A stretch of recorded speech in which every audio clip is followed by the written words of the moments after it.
untuk menghadirkan manuskrip asli tanpa tahqiq terhadap kitab Abnaul Imam, sehingga menjadi bandingan terhadap kitab Abnaul Imam yang sudah ada pada saat ini di hadapan kita, yang sudah intisyar, yang sudah matbu'ah.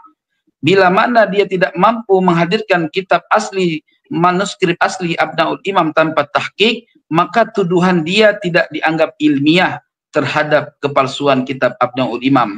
Kenapa? Karena kita harus bisa mengetahui secara indrawi, secara ilmiah, dari mana dan siapa saja nama-nama yang ditambah yang dapat merubahkan daripada naskah asli kitab Abnaul Imam. Maka oleh sebab itu di dalam mukaddimah tahqiq saya juga membaca bahwa Imam Abu Muammar Yahya wafat 478 Hijri, dan dia mengalami masa zaman dengan Imam Ubaidillah atau Imam Abdullah bin Ahmad bin Isa. Artinya di dalam kitab tersebut muhaqqiq mengatakan penambahan yang terjadi daripada kitab Abnaul Imam tidak merusak daripada naskah asli makhtutat asli Abnaul Imam, melainkan penambahan yang ditambahkan di situ adalah orang-orang yang ada ba'da asri Abil Muammar Yahya ibnu Tabataba. Itu yang dapat saya jadikan penjelasan pada pertemuan malam ini. Ya, Tengku Qori, ini saya akan mengkonfirmasi kembali bahwa saya merekap tentang pemikiran Ki Imad bahwa kitab Abnaul Imam dikarang oleh Abu Muammar Tobat-Tobat tahun 478 Hijriah, tetapi Ki Imad mengatakan bahwa itu dikarang oleh Yusuf Jamalul Lail tahun 2004 Masehi, baru 20 tahun yang lalu, dan manuskripnya tidak pernah ada. Ini bagaimana ini menurut Anda, Said Qori? Disitulah kesalahan fatal bagi Imam Kiai Haji Imaduddin. Kalau dia mengatakan itu karangan Imam Al-Habib As-Sayyid Jamalul Lail, maka dia harus membuktikan naskah asli supaya menjadi bandingan antara Abnaul Imam yang dikarang oleh Abu Muammar Yahya ibnu Toba dengan Abnaul Imam yang dituliskan, yang dikarang oleh Al-Habib atau As-Sayyid Jamalul Lail. Kenapa saya katakan demikian? As-Sayyid Jamalul Lail dalam kitab Abnaul Imam ini tidak sebagai penulis, tetapi dia sebagai orang mu'tani yang menghimpun daripada tahqiq ulama sebelumnya, dan dia mengomentari apa-apa yang ada di dalamnya. Hanya saja dia mengaku di dalam naskah tersebut dia menambahkan metodologi penulisan asal. Misalkan yang tadinya pada naskah asli dituliskan melalui kaedah musyajjar tasjir, nah beliau merubah menjadi musyajjar mabsut, ya. Artinya yang tadinya dituliskan dari perut ke atas umudun nasab, dan beliau menuliskan perubahan denah dari atas ke bawah, dan ini tidak menjadi perihal yang membuat sebuah naskah itu menjadi palsu. Misalkan Dr. Ribut menuliskan sebuah naskah dengan tabel dimulai dari bawah ke atas, lalu saya yang mentahqiq, saya merubah metodologi penulisan Kiai Dr. Ribut dari metodologi musyajjar kasyaf, artinya musyajjar yang dimulai dari atas ke bawah. Itu tidak mengurangi keaslian sebuah kitab, hanya metodologi penulisan saja yang dirubah oleh Al-Habib Jamalul Lail. Begitu, Ustaz. Jadi Kiai Haji Imaduddin sangat fatal di sini. Kenapa? Dia menganggap bahwa kitab Abnaul Imam dikarang oleh Sayyid Jamalul Lail tanpa berdasarkan bukti yang akurat, hanya berdasarkan asumsinya Kiai Haji Imaduddin. Itu tidaklah ilmiah. Maka dalam hal ini tesis harus berdasarkan keilmiahan, tidak berdasarkan asumsi. Jadi kalau dia menuduh itu adalah tulisan tangannya Habib Jamalul Lail, maka dia harus membuktikan, ya, bahwa secara naskah dan makhtutah itu adalah berdasarkan tulisan tangannya Al-Habib Jamalul Lail. Jika tidak, tuduhan dia adalah tidak ilmiah, melainkan penipuan sejarah zaman modern.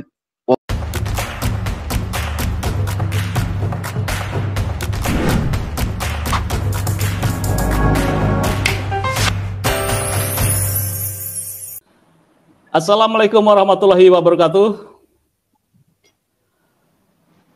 Pemirsa pada Suara TV, bersama saya 1 jam ke depan menemani Anda podcast. Tema yang dibahas kali ini mengungkap alasan Teuku Khory atau Said Khory, dulu pendukung Kiai Imad, kini dukung Nasabah Alawi. Juga nanti ada panelis Dr. Ribut Nurul Huda, beliau intelektual muda NU, panelis atau antitesis saya diharapkan mengkritisi Said Khory, nanti paparannya, lulusan Sudan dan sekarang kayaknya berada di Sudan. Jam berapa di Sudan ini, Dr. Ribut? Di Sudan jam 3.30. Oh, ya, berarti sebentar lagi maghrib. Masih lama ya? Lagi lapar-laparnya? Iya, masih lama. Masih lama. Baik, sebelum podcast saya ada beberapa aturan di podcast ini. Yang pertama, jangan memberikan sebuah kalimat-kalimat umpatan, cacian. Kita boleh panas di dalam pemikiran, tetapi di dalam hati tetap kita gitu kan ya, santai. Dan juga kita memberikan sebuah perbedaan. Said Khory tempo hari memang mendukung Kiai Imad, sekarang kemudian juga membela Nasabah Alawi. Itu adalah hal yang lumrah di dalam sebuah kajian akademik, dan juga lumrah bagi seseorang memiliki persepsi yang berbeda. Ini tidak perlu menjadi sebuah keributan. Karena di sini ada Dr. Ribut nanti yang akan memberikan sebuah pemahaman tentang bagaimana sebetulnya kita berbeda itu biasa. Ketika saya di kampus berantem tanda kutip ya tentang sebuah persoalan, tetapi tidak dengan emosional. Ini yang saya harapkan. Disitulah kita akan dilihat sebagai intelektual. Baik, yang pertama selamat saya ke Said Khory, ini semakin terkenal nih. 1 tahun yang lalu podcast di saya, dan beliau mengatakan bahwa awal mula ketemu Kiai Imad adalah di TikTok, kemudian juga dia menelaah yang tadinya juga Said Khory menemukan sebuah kebenaran bahwa Nasabah Alawi adalah benar, kemudian juga ketemu dengan Kiai Imad bahwa akhirnya mendukung tesis Kiai Imad dan juga menjadi salah satu panelis di perdebatan akbar, yaitu di Banten, dan beliau adalah saya lihat terdepan ketika itu membela kajian Kiai Imad. Di situ beliau mengatakan bahwa menemukan kebenaran. Kemudian sekarang saya kaget, sebetulnya 1 minggu yang lalu Said Khory memberikan voice notes ke saya untuk mengajak podcast dengan Kiai Imad live. Tetapi berbagai kesibukan dan menjelang dan awal Ramadan saya coba melihat bagaimana persoalan yang sesungguhnya. Sehingga baru kali ini saya menggelar live podcast bersama Said Khory. Alasan yang pertama, saya ada beredar di media sosial, apakah ini saya perlu klarifikasi nih ke Said Khory. Said Khory, apakah memang keluar dari barisan Kiai Imad, atau rumor yang berkembang bahwa Anda, Said Khory, itu dikeluarkan dari barisan Kiai Imad? Ini yang benar yang mana nih, sebelum kita masuk ke materi podcast sebelumnya? Silakan Said Khory, mungkin bisa klarifikasi dulu, nanti ada beberapa pertanyaan mengenai inti materi. Silakan Said. Baik, Assalamualaikum warahmatullahi wabarakatuh. Alhamdulillah wassalatu wassalamu ala Rasulillah Sayyidina wa Maulana Muhammad ibn Abdillah sallallahu alaihi wasallam wa ala alihi wa sahbihi ajma'in, amma ba'du. Khina fillah, dimanapun antum berada, hari ini saya ingin sampaikan bahwa saya dalam keadaan sehat walafiat, tidak ada halangan apapun, dan yang saya hormati wabil khusus pemilik akun YouTube yang bernama Pada Suka TV yang dipimpin oleh Bapak Yusuf Mars. Nah, yang kedua yang saya hormati dan muliakan intelektual NU katanya, yaitu Bapak Dr. Ribut Nurul Huda. Salam kenal Ustadz. Ya, salam kenal, Tuan Kori. Ya, baik, saya ingin sampaikan dari pertanyaan beliau dari Bapak Yusuf Mars. Pada sebenarnya saya ini nggak masuk tim siapapun. Ya, saya itu orangnya bebas, independen. Hanya saja pada waktu debat di Benda Kerep, Imad Kiai Haji Imad mengajak saya untuk bergabung bersama beliau di dalam mengungkapkan kepalsuan nasabah alwi ini awalnya. Ya saya demi kebenaran ya nggak apa-apa, ikut aja kan. Nah, berjalan waktu tidak lama setelah Benda Kerep terjadilah diskusi di Kesultanan Banten. Jadi pada dasarnya saya ini tidak masuk tim siapapun, saya independen. Terus setelah terjadi diskusi Banten, ada orang yang datang menelpon saya, yaitu Abbas Buntet. Nah, beliau, Gus Abbas Buntet itu mengajak saya untuk datang ke Cirebon. Setelah datang ke Cirebon, itu bermusyawarah, bagaimana selanjutnya terkait tesis Imad. Ayo kita kawal, bila perlu kita bentuk sebuah organisasi, supaya pengawalan ini lebih tepat dan tidak ada persekusi. Nah itu, maka dibentuklah PWI, dan kemudian saya sebagai pendiri dijanjikan menjabat sebagai Panglima Jawa Barat, Panglima tertinggi Jawa Barat pada saat itu, kemudian dilengserkan dengan surat kaleng oleh orang-orang yang ingin menjatuhkan saya. Itu aja ceritanya. Jadi sebetulnya dalam proses penelitian nasab saya independen, saya bukan orang Imad, orang Kiai Haji Imad. Saya bukan orangnya si Fuad, tetapi saya orang yang diajak untuk bergabung bersama di dalam mengungkapkan nasab Ba'alawi ini. Nah, kemudian ada rumor bahwa saya dikeluarkan lah segala macam, itu perspektif mereka yang mereka itu sebenarnya nggak tahu sejarah. Jadi itu aja yang dapat saya sampaikan, singkat, jelas, padat. Oke, baik Said Kori, ini sebelumnya Anda memang dikenal sebagai pembela tesis kajian Kiai Imad, kemudian juga di podcast di saya. Namun sekarang membela nasab Ba'alawi ya. Apa yang membuat Anda berubah sikap secara drastis?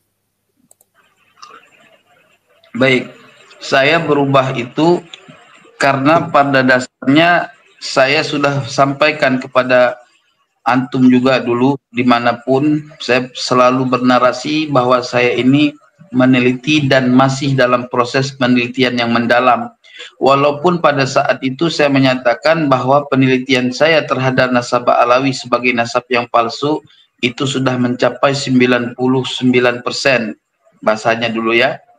Nah, namun terkadang dalam 1% itu bisa mengunggulkan dari 99%. Nah, apa yang menyebabkan saya kembali kepada keabsahan nasab Ba'alawi?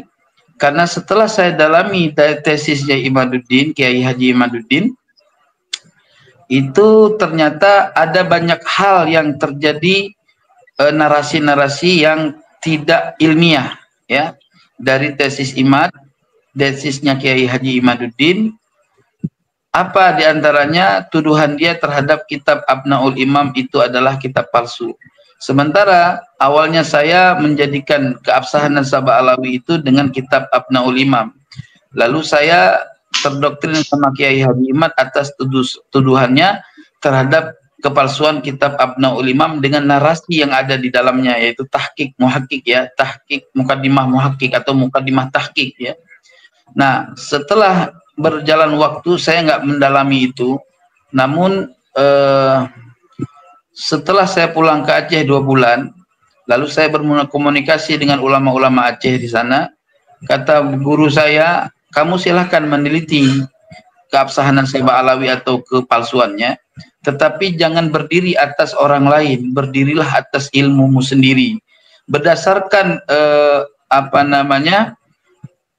dukungan kiai saya untuk saya berdiri atas ilmu saya, maka saya meneliti kembali tesis Kiai Haji Imaduddin, dan di situ sangat terang saya mendapatkan kepalsuan-kepalsuan daripada narasi Kiai Haji Imaduddin yang tidak bisa dibuktikan secara ilmiah.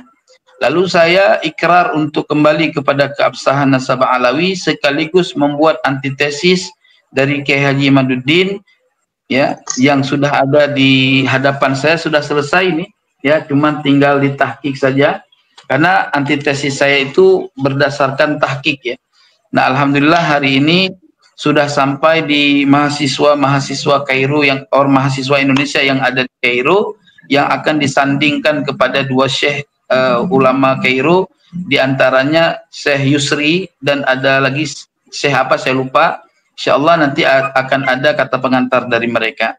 Oleh sebab itu teman-teman semua yang dirahmati oleh Allah, penemuan saya kepada keabsahan nasabah Alawi itu murni dengan penelitian saya, ya, berdasarkan pengalaman-pengalaman diskusi dengan pengikut-pengikut atau pembela nasabah Alawi seperti Wafi, terus Rumail Abbas. Ada beberapa data dari dia yang saya dalami, ya, yang saya simpan di otak saya, lalu saya dalami.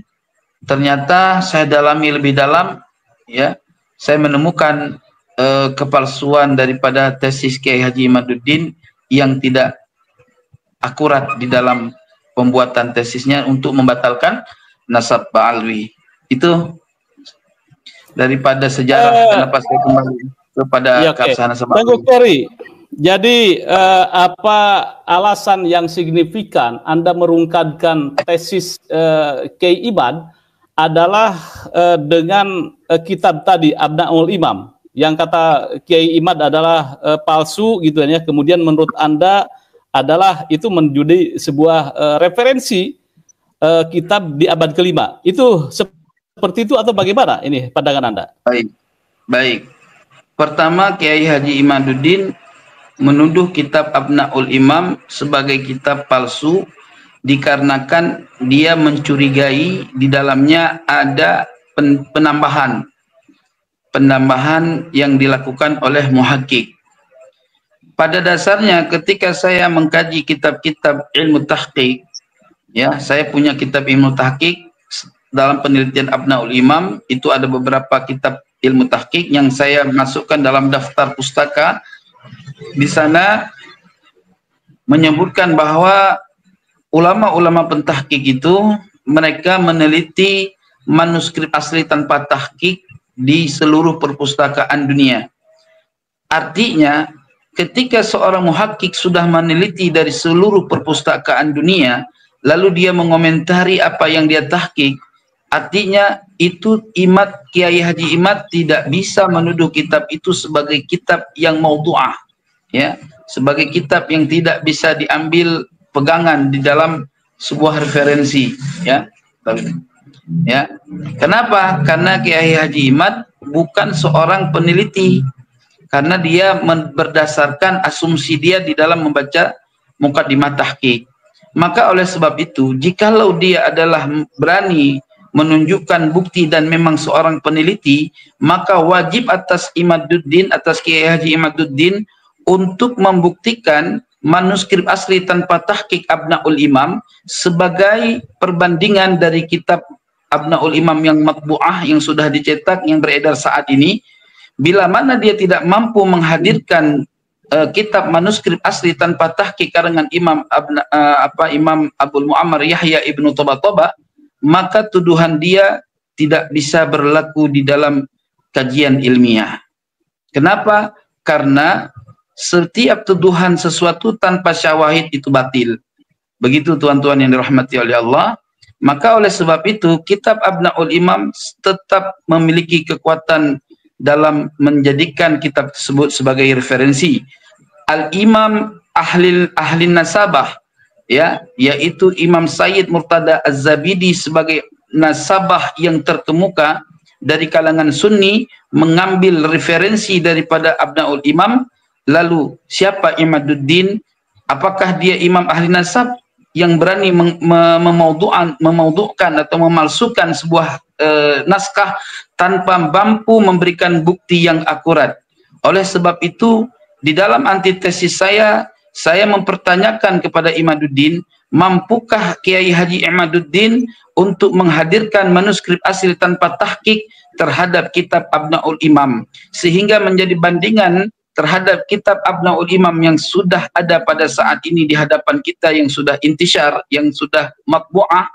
Bila mana dia tidak mampu menghadirkan kitab asli, manuskrip asli Abnaul Imam tanpa tahqiq, maka tuduhan dia tidak dianggap ilmiah terhadap kepalsuan kitab Abnaul Imam. Kenapa? Karena kita harus bisa mengetahui secara indrawi, secara ilmiah, dari mana dan siapa saja nama-nama yang ditambah yang dapat merubahkan daripada naskah asli kitab Abnaul Imam. Maka oleh sebab itu di dalam mukaddimah tahqiq saya juga membaca bahwa bahwa Imam Abu Muammar Yahya wafat 478 Hijri, dan dia mengalami masa zaman dengan Imam Ubaidillah atau Imam Abdullah bin Ahmad bin Isa. Artinya di dalam kitab tersebut muhaqqiq mengatakan penambahan yang terjadi daripada kitab Abnaul Imam tidak merusak daripada naskah asli makhtutat asli Abnaul Imam, melainkan penambahan yang ditambah-tambahkan di situ adalah orang-orang yang ada ba'da asri Abil Muammar Yahya ibnu Tabataba. Itu yang dapat saya jadikan penjelasan pada pertemuan malam ini. Ya, Tengku Qori, ini saya akan mengkonfirmasi kembali bahwa saya merekap tentang pemikiran Ki Imad bahwa kitab Abnaul Imam dikarang oleh Abu Muammar Tobat-Tobat tahun 478 Hijriah, tetapi Ki Imad mengatakan bahwa itu dikarang oleh Yusuf Jamalul Lail tahun 2004 Masehi, baru 20 tahun yang lalu, dan manuskripnya tidak pernah ada. Ini bagaimana ini menurut Anda, Said Qori? Disitulah kesalahan fatal bagi Kiai Haji Imaduddin. Kalau dia mengatakan itu karangan Imam Al-Habib As-Sayyid Jamalul Lail, maka dia harus membuktikan naskah asli supaya menjadi bandingan antara Abnaul Imam yang dikarang oleh Abu Muammar Yahya ibnu Toba dengan Abnaul Imam yang dituliskan, yang dikarang oleh Al-Habib atau As-Sayyid Jamalul Lail. Kenapa saya katakan demikian? As-Sayyid Jamalul Lail dalam kitab Abnaul Imam ini tidak sebagai penulis, tetapi dia sebagai orang mu'tani yang menghimpun daripada tahqiq ulama sebelumnya, dan dia mengomentari apa-apa yang ada di dalamnya. Hanya saja dia mengaku di dalam naskah tersebut dia menambahkan metodologi penulisan asal. Misalkan yang tadinya pada naskah asli dituliskan melalui kaedah musyajjar tasjir, nah beliau merubah menjadi musyajjar mabsut, ya. Artinya yang tadinya dituliskan dari perut ke atas umudun nasab, dan beliau menuliskan perubahan denah dari atas ke bawah, dan ini tidak menjadi perihal yang membuat sebuah naskah itu menjadi palsu. Misalkan Dr. Ribut menuliskan sebuah naskah dengan tabel dimulai dari bawah ke atas, lalu saya yang mentahqiq, saya merubah metodologi penulisan Kiai Dr. Ribut dari metodologi musyajjar kasyaf, artinya musyajjar yang dimulai dari atas ke bawah. Itu tidak mengurangi keaslian sebuah kitab, hanya metodologi penulisan saja yang dirubah oleh Al-Habib Jamalul Lail. Begitu, Ustaz. Jadi Kiai Haji Imaduddin sangat fatal di sini. Kenapa? Dia menganggap bahwa kitab Abnaul Imam dikarang oleh Sayyid Jamalul Lail tanpa berdasarkan bukti yang akurat, hanya berdasarkan asumsinya Kiai Haji Imaduddin. Itu tidaklah ilmiah. Maka dalam hal ini tesis harus berdasarkan keilmiahan, tidak berdasarkan asumsi. Jadi kalau dia menuduh itu adalah tulisan tangannya Habib Jamalul Lail, maka dia harus membuktikan, ya, bahwa secara naskah dan makhtutah itu adalah berdasarkan tulisan tangannya Al-Habib Jamalul Lail. Jika tidak, tuduhan dia adalah tidak ilmiah, melainkan penipuan sejarah zaman modern. Wallahu a'lam. Oke, ini menarik sekali, Tengku Qori. Nanti akan lebih menarik lagi debat seru jika Tengku bertemu dengan Ki Imad. bahwa kitab Abnaul Imam asli atau palsu. Menurut Tengku itu asli, menurut Kiai Imad itu palsu. Ini akan menjadi sebuah kajian menarik. Kita nanti mudah-mudahan ini bisa terselenggara ini membedah fakta-fakta tentang kitab Abnaul Imam. Saya kira mudah-mudahan juga Kiai Imad ini menonton diskusi malam ini sehingga bisa menjadikan sebuah masukan atau referensi nanti Kiai Imad. Oke Tengku. Jadi kitab andalan Anda untuk melawan Kiai Imad adalah kitab Abnaul Imam karya Abdul Muammar Toba abad kelima. Selain kitab Abnaul Imam, apakah Tengku sudah mendapatkan kitab yang menyebut Ubaidillah sebagai anak Ahmad bin Isa atau belum dapat? Alhamdulillah. Saya sudah melengkapi selain Abnaul Imam dengan referensi yang terdiri dari fatwa-fatwa ulama yang ada di abad 7 sampai abad 15 Hijri.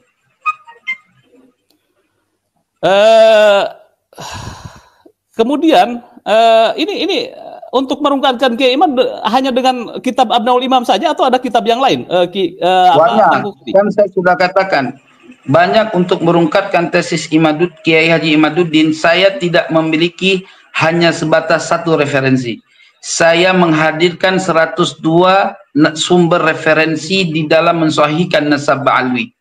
Sementara Kiai Haji Imad di dalam tesisnya hanya bersumber dari tidak lebih dari 30 jumlah kitab ke bawah.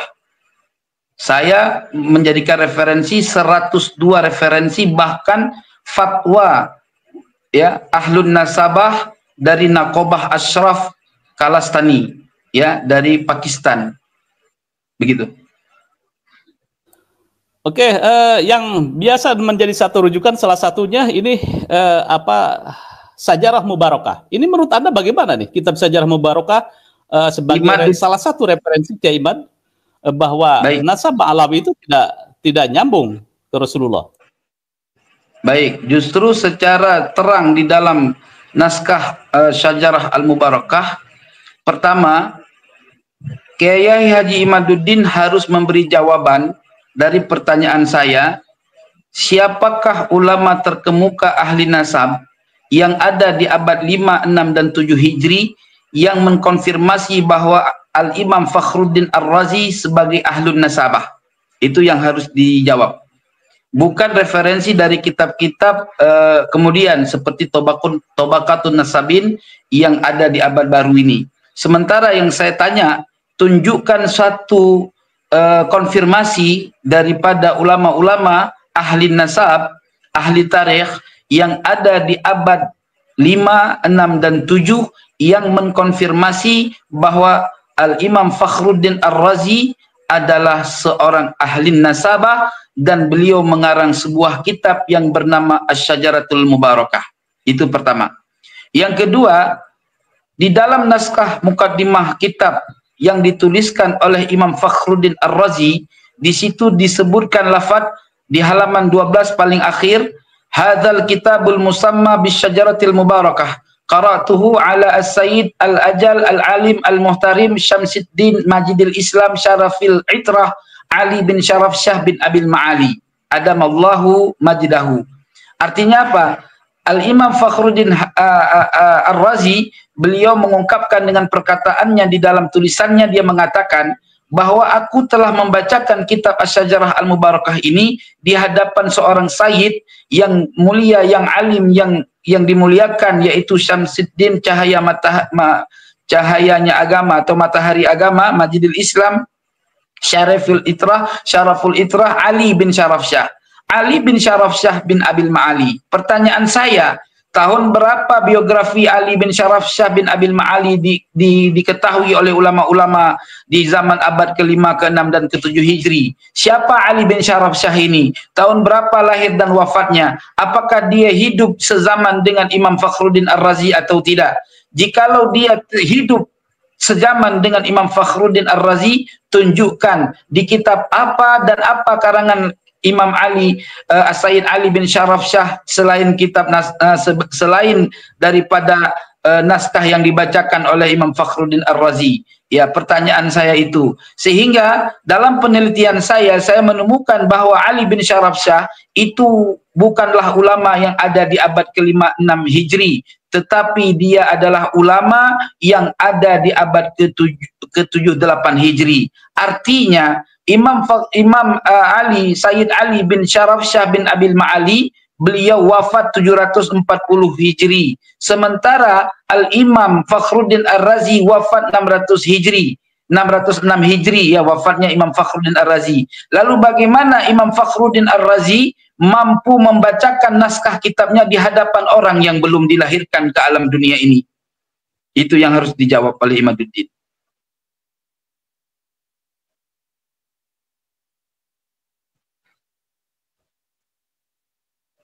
Bisa disimpulkan bahwa Anda itu mempermasalahkan kesimpulan dari kitab Sajarah Al-Mubarakah ini. Ya, sesuai dengan naskah yang ada dalam perkataan Imam Fakhruddin Ar-Razi. Bagaimana Imam Fakhruddin Ar-Razi mengatakan saya membacakan kitab saya ini di hadapan orang yang belum lahir. Ini mustahil diterima oleh akal siapapun yang berpikir.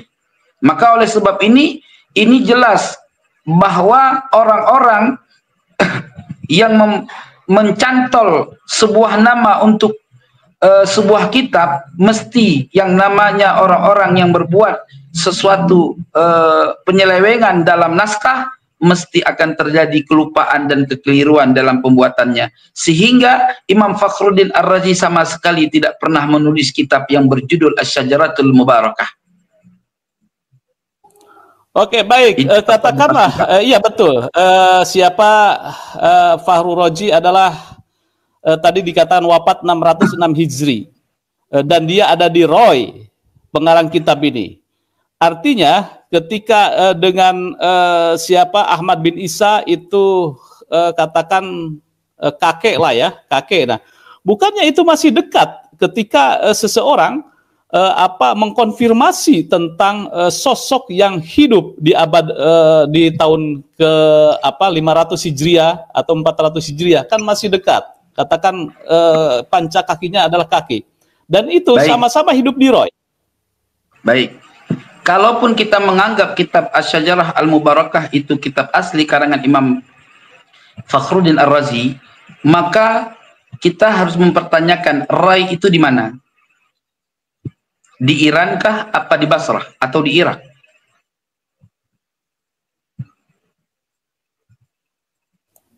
Oke, lanjut. Baik. Ya. Artinya Rai itu bukan Basrah dan bukan Irak. Sementara Ibnu Toba penulis kitab Abnaul Imam itu orang Irak. Dan Imam Ahmad bin Isa ada di Irak. Ahmad bin Isa bin Muhammad bin Ali bin Ja'far itu ada di Irak. Nah, beliau mencatat keluarga-keluarga daripada Ahmad bin Isa pada masa dia bertemu di Irak dan Basrah sebelum dia berhijrah. Lalu Imam Fakhruddin Ar-Razi menukil daripada siapa? Keluarga Imam Ahmad bin Isa hanya menentukan dengan 3 orang. Tidak ada satupun ulama di masa abad 567 ya, di masa abad 567 yang menentukan anaknya Imam Fakhruddin Ar-Razi terbatas inhisar hanya 3. Saya butuh daripada referensi sanad. Dari mana Imam Fakhruddin Ar-Razi menemukan anaknya Imam Ahmad bin Isa hanya terbatas dengan 3? Tidak ada satu sumber pun. Di Al-Muntaqilah hanya menyebutkan 2. Di Tahdzibul Ansab menyebutkan 1. Di kitab Majdi menyebutkan 1. Di kitab Al-Fakhri menyebutkan 1. Di kitab Al-Asiri hanya menyebutkan 1. Lalu dari mana referensi Imam Fakhruddin Ar-Razi yang menyebutkan 3? Ini perlu diketahui. Tidak asal-asalan gitu loh. Jadi kalau Imam Fakhruddin pun kita anggap menulis kitab Asy-Syajarah Al-Mubarakah, tentu kenapa berbeda dengan Abnaul Imam yang lebih tua? Artinya kitab Asy-Syajarah Al-Mubarakah tentu bukan dituliskan di abad 5 dan 6 Hijri, melainkan kitab yang dituliskan di abad 8 dan 9 Hijri. Oke, Tengku. Jadi menurut Tengku, kitab andalan Kiai Imad Asy-Syajarah Al-Mubarakah karya Fahru Roji yang wafat tahun 606 Hijriah itu bermasalah karena tidak jelas mengambil referensi dari mana bahwa Ahmad bin Isa anaknya hanya 3, yaitu Muhammad, Ali, dan Husain. Tidak ada itu, Ben. Itu begitu ya, kesimpulan Anda? Ya, tapi saya tambahkan bukan itu saja. Penulis Asy-Syajarah Al-Mubarakah di dalam mukadimah tahqiq, mukadimah tasnif, dia mengatakan bahwa Imam Fakhruddin Az-Razi sendiri membacakan kitab Asy-Syajarah Al-Mubarakah langsung di hadapan Ali bin Syarafsyah, di mana Ali bin Syarafsyah tidak hidup sejaman. Di masa abad 606 Hijri, Imam Ali bin Syarafsyah belum lahir. Bagaimana Imam Fakhruddin Ar-Razi membacakan sebuah naskah kitabnya di hadapan orang yang belum lahir? Ini adalah petanda bahwa kitab itu bukan ditulis oleh Imam Fakhruddin Ar-Razi, melainkan dituliskan oleh orang-orang yang ada di abad 8 sampai 9 Hijri. Saya curiga kitab ini dituliskan langsung oleh Ali bin Syarafsyah dan disalin ulang oleh Wahid bin Syamsuddin. Dan Wahid bin Syamsuddin pun biografi Wahid bin Syamsuddin pun tidak diketahui oleh banyak ulama-ulama ahli nasabah. Oke, ini sudah setengah jam saya berinteraksi dengan Said Qori. Ini menarik jika nanti kita gelar pandangan Said Qori versus Kiai Imad. Pertama tentang kitab Abnamul Imam, kemudian dengan kitab Syajarah Mubarakah. Ini akan menarik nanti perbincangannya. Baik, saya coba ke Dr. Ribut Nur Huda, intelektual muda NU yang sekarang berada di Sudan. Menjelang buka tentunya ya di Sudan. Dr. Ribut, bagaimana Anda melihat pemikiran, kita coba ya membedah pemikiran dan riset lah. Ki Imad melakukan riset bahwa nasab Alawi tidak tersambung, kemudian juga Tengku Qori yang tadinya juga membela nasab Alawi, kemudian berbalik membela kajian Ki Imad, kemudian sekarang juga berbalik kembali untuk membela, mengukuhkan nasab Alawi tersambung ke Rasulullah. Menurut Anda bagaimana dengan pemaparan-pemaparan yang ditemukan oleh Said Qori? Silakan Dr. Ribut. Assalamualaikum warahmatullahi wabarakatuh. Waalaikumsalam. Alhamdulillah alladzi bi ni'matihi tatimmus shalihat. Wassalatu wassalamu ala sayyidis sadat sayyidina wa maulana Muhammadin wa ala alihi wa man sara ala nahjihi ila yaumil mi'ad wa ba'du. Ini yang saya hormati owner pada Suka TV ya, Pak Yusuf Mars, dan yang saya hormati juga Tengku Qori yang beliau sudah tidak asing lagi di kalangan para pengkaji nasab ya di era digital saat ini. Alhamdulillah tadi temanya seperti yang disampaikan oleh Pak Yusuf tadi, yaitu bagaimana Tengku Qori ya, ini beliau hijrah dari yang tadi disebut dalam tanda kutip ya, dalam tanda kutip sebagai kalangan penolak ketersambungan nasab, sekarang menjadi berbalik, yaitu pendukung ketersambungan nasab. Ini saya mau memulai dulu, ini adalah pembahasan masih dalam koridor berpikir Islami, koridor kajian keislaman. Ya, karena apa? Karena persoalan nasab ini urusannya dengan baginda Rasulullah Muhammad Shallallahu Alaihi Wasallam. Jadi bukan persoalan nasab nasab orang fasik, tapi nasab orang paling mulia ya di dunia dan akhirat. Lah, yang kedua ini tentunya kalau Tengku Qori ingin mencoba menjadikan ini sebagai polemik ya, perdebatan tertulis di mana Kiai Imad itu dengan tesisnya ya, dan tersirat dalam buku-bukunya, terakumulasi dalam buku-bukunya ya, sekitar ada 8 karya tulis ya, dengan perjalanan beliau sebagai intelektual pesantren itu, dan juga secara akademisi beliau juga melewati proses bagaimana cara membuat tesis. Ini tentunya bukanlah sesuatu yang kita anggap sebagai tahsilul hasil, penelitian yang sia-sia atau penelitian yang hanya membiu dengan sebelumnya. Dalam arti seperti yang dikatakan oleh Tengku Qori sendiri, berdiri di atas ilmunya sendiri. Yang juga nanti akan mencoba ditunjukkan oleh Tengku Qori bagaimana beliau berdiri di atas ilmunya sendiri.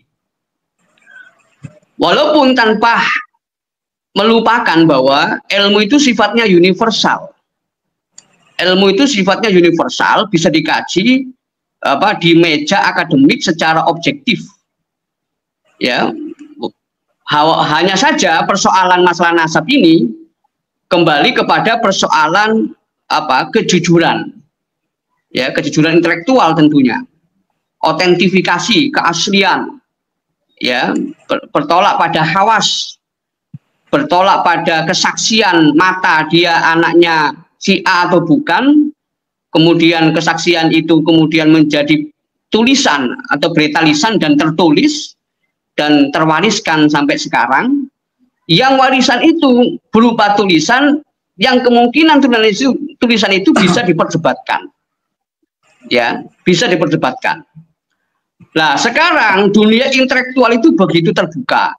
Ini yang perlu saya juga meminta konfirmasi juga nanti ke Tengku Qori, di mana persoalan nasab ini kalau dalam YouTube yang beredar, ya, video yang viral, Tengku Qori kan juga secara sadar mengatakan bahwa ulama nasab itu telah merilis sebuah fatwa yang ada di Lebanon, ya, yang kata Tengku Qori itu ada 22 halaman, dan itu kesimpulannya adalah membatalkan nasab Ba'alawi.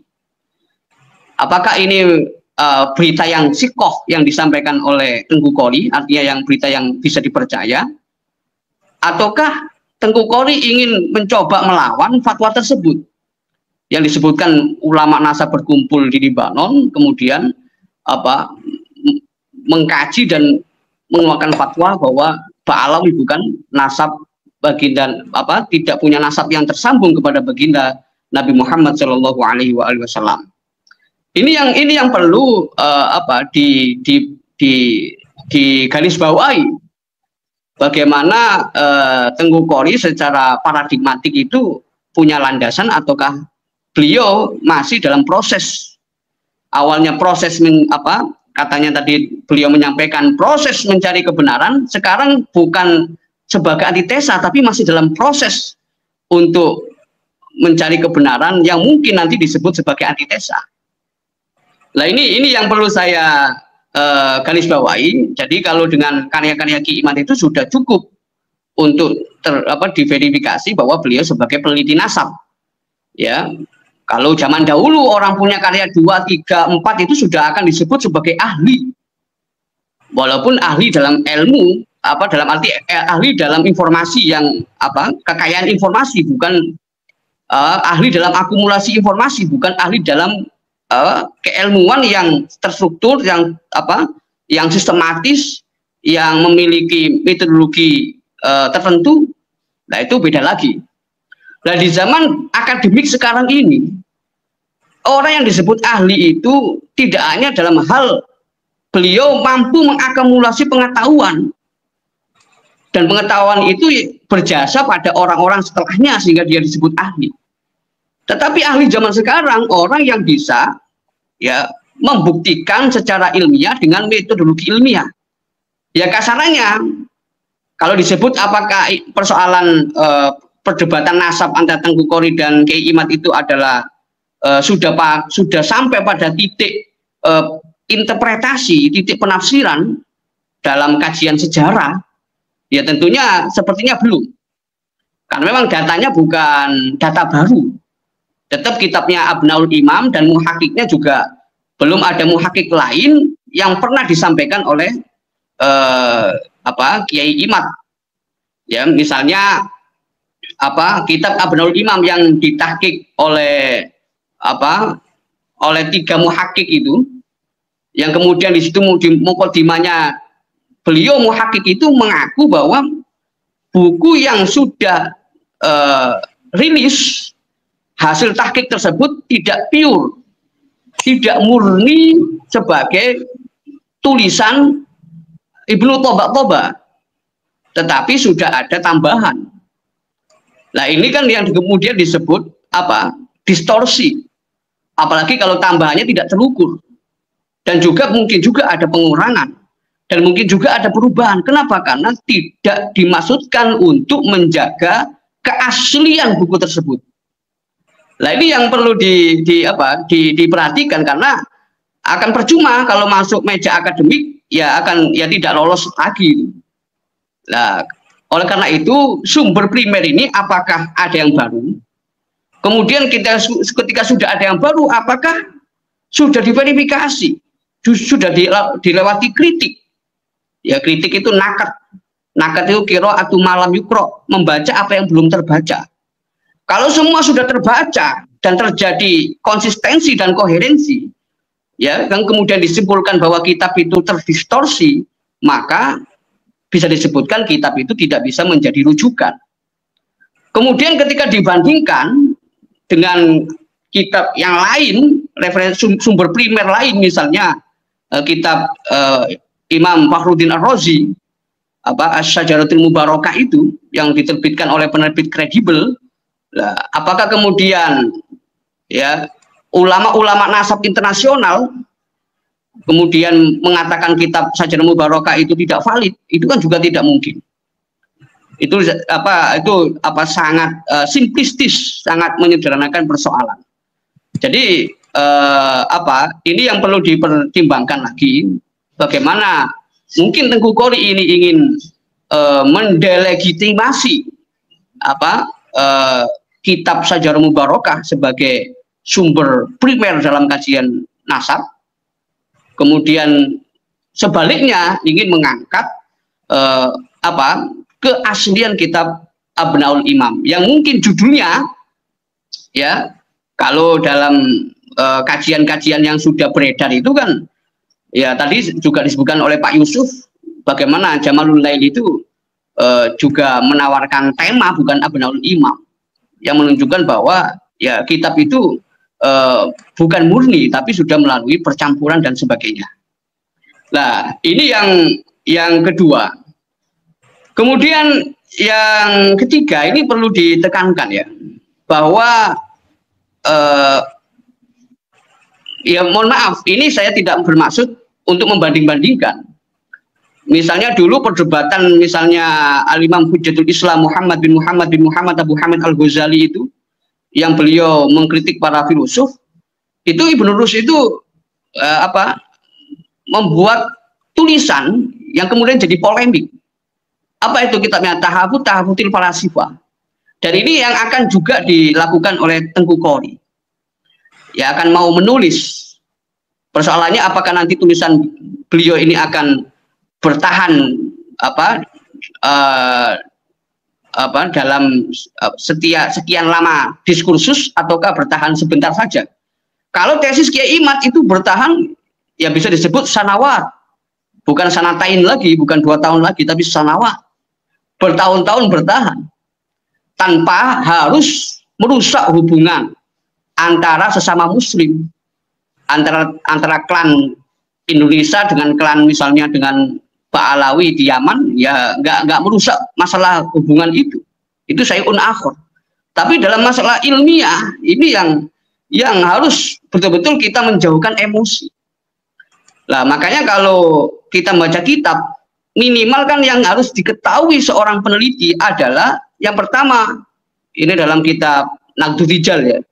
Ya rijalnya sudah nggak ada, termasuk Naqdul Ma'allafahum, mengkritik apa yang beliau tulis. Yaitu bagaimana membaca ghordul bahis wa manhaju, ghordul mu'allif wa manhaju. Bagaimana membaca tujuan penulis dan juga manhaj yang digunakan oleh penulis. Nah ini makanya ketika penulis-penulis dulu jarang yang menyampaikan tujuan secara soreh, sehingga butuh penelitian, dan itu diteliti oleh pentahkiknya. Dan pentakiknya dengan keterbatasan informasi di zaman dulu, di zaman ketika orang itu mencari riwayat, mencari informasi, itu harus pindah satu negara ke negara lain. Dan beda dengan sekarang, ada maktabah elektronik, ada perpustakaan digital, ya, yang sangat melimpah informasi tersebut, sehingga upaya verifikasi itu bisa dilakukan dengan tanpa masyakoh, ya, tanpa susah payah, beda dengan zaman dahulu. Nah, ini yang perlu digarisbawahi. Karena apa? Kalau nawaitunya, niatnya adalah mencari kebenaran, maka waktu nanti yang akan menguji, bukan peneliti, bukan penulis itu sendiri. Ya, silakan. Misalnya Tuan Qori tadi mengatakan kemarin sampai pada 99%. Ya, beliau menyampaikan 99%. Waktu perdebatan mendukung kelompok Kiai Imad, itu beliau mengakunya masih 99%. Ada 1% lagi. Tapi yang kemudian ketika Tuan Qori barangkali akan melakukan otokritik, ya, mengkritik diri sendiri, ya, masuk menyampaikan ulama nasab di Libanon itu yang kemudian mengeluarkan fatwa pembatalan nasab Ba'alawi. Yang kedua, ya mohon maaf, ya, Tuan Qori yang kemudian ya di video kan juga beredar itu menjahanamkan Ba'alawi misalnya, entah itu bercanda atau bagaimana, itu adalah menunjukkan ekspresi bahwa Tuan Qori itu sudah 100%. Tidak pada tahap kognitif pemikiran saja, sudah pada tahap itikad, keyakinan. Saking yakinnya beliau mengatakan jahanam Ba'alawi itu misalnya begitu. Nah, ini Pak Yusuf, ini tanggapan saya tidak punya maksud apa-apa. Polemik itu akan terjadi dan dunia itu berubah, bergeser. Kenapa? Dunia keilmuan sekarang semakin terbuka. Dulu orang bisa diarahkan ke satu kitab, Sulam Taufik saja, ya bisa. Fathul Qorib saja, sampai habis usia itu bisa zaman dulu. Sekarang era digital, generasi alpha itu sudah bisa mengakses sumber-sumber sendiri, bahkan maktutot, manuskrip yang ada di maktabah-maktabah wakaf elektronik di dunia, di negara-negara Arab, ya, termasuk di Leiden Belanda sendiri. Nah, ini Pak Yusuf. Jadi kitab yang disebut Sajatul Mubarakah itu tidak ada, hemat saya tidak ada ulama nasab kredibel yang yang diakui dunia internasional yang mendelegitimasinya, tidak ada. Tetapi bagaimana kemudian Tuan Qori mau mendelegitimasi Sajatul Mubarakah itu? Nah, ini yang tanda tanya besar, ya. Jadi tahapan riset ini belum sampai pada tahapan historiografi, tahapan penulisan, tapi masih sebenarnya heuristik bagaimana mencari sumber, atau mungkin masih tahap verifikasi, ya, mengkritik sumber secara adil, secara insaf, objektif, ilmiah, tanpa ada unsur-unsur luar, artinya tidak ada dipengaruhi oleh emosi. Nah, ini yang mungkin nanti akan dijelaskan oleh Tengku Qori, karena dunia keilmuan ini sudah sedemikian maju, ya. Kalau bisa dikatakan, misalnya dalam masalah ini pendekatan lain, ya, Bu, pendekatan ro'yu, pendekatan akal, bukan hawas. Kalau masalah riwayat tidak mungkin ada dua kebenaran, ya. Dalam arti masalah nasab ini, ya, tidak mungkin ada dua kebenaran, sehingga nggak bisa disintesis, nggak bisa digabungkan. Kalau terputus berarti tidak tersambung. Kalau tidak tersambung, ya, kalau tersambung berarti tidak terputus, nggak bisa digabung. Beda dengan pendekatan fikih. Misalnya di Arab Saudi sekarang itu melakukan koreksi besar-besaran yang dikawal oleh Liga Muslim Dunia. Apa itu? Ingin mempertemukan dua kelompok yang dulu itu antagonistik. Dulu itu berbenturan sampai muncul definisi, ya, kelompok itu adalah kelompok Sunni Syiah. Sunni adalah bukan Syiah, Syiah adalah bukan Sunni. Tapi kemudian Liga Muslim Dunia di Arab Saudi, PBNU juga hadir itu, acara di Mekah itu, ya udah ini yang kedua kalinya. Ya, tahun kemarin Ramadan, kemudian Ramadan tahun ini, minggu yang lalu, itu kumpul lagi untuk membahas bagaimana binaul jusuri bainal mazahib al-islamiyah, membangun jembatan mazhab-mazhab Islam antara firqah Sunni dengan Syiah, termasuk yang ada di Oman itu, ya, Ibadiyah, termasuk juga ya Ahlul Asar, Ahlul Hadis dan lain-lain. Yang dulunya nggak bisa disatukan, tapi sekarang bisa disatukan. Kenapa? Itu masih kaitannya dengan nas, berkaitan dengan sanad, hawas, indrawi, dan juga berkaitan dengan ro'yu. Tapi persoalan nasab ini hanya persoalan kebenaran sumber saja. Kalau sumbernya salah juga salah. Lah, ini yang saya minta keterangan tambahan ya dari Tengku Qori, agar kita ini bisa selamat lah. Kalau memang secara ilmiah terputus jangan disambung, kalau sambung jangan diputus. Nah itu Pak Yusuf. Jadi ini masih pada tahap verifikasi, tahap kritik sumber. Ya, terima kasih. Ya. Oke, baik. Tengku Qori, mungkin ada tambahan informasi. Jadi saya ingin bertanya juga ke Said Qori bahwa untuk buku atau yang lainnya ya, naskah tentang antitesis terhadap Kiai Imad sudah berapa persen dan kapan kita publish, kita tunggu. Tapi sebelumnya silakan mungkin ada konfirmasi atau klarifikasi tadi yang diungkapkan oleh Dr. Ribut. Silakan Tengku Qori. Baik.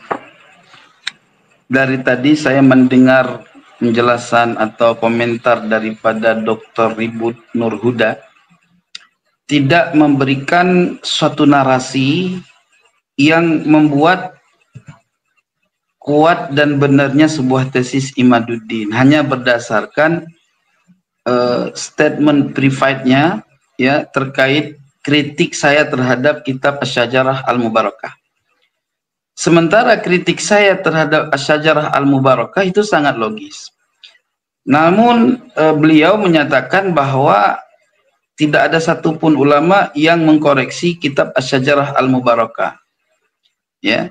Dan saya juga menemukan bahwa tidak ada satupun ulama pun yang mengatakan kitab Abnaul Imam itu kitab yang mardud, yang tidak dapat diterima, sebagaimana statement Kiai Haji Imaduddin di dalam tesisnya. Oh kejam loh, Anda sudah baca belum tesisnya Kiai Haji Imaduddin secara detail? Tolong dijawab. Ya, saya baca. Nah, kalau Anda baca tesis Kiai Haji Imaduddin secara detail, saya ingin bertanya, apa dasar Kiai Haji Imaduddin menuduh kitab Abnaul Imam itu palsu?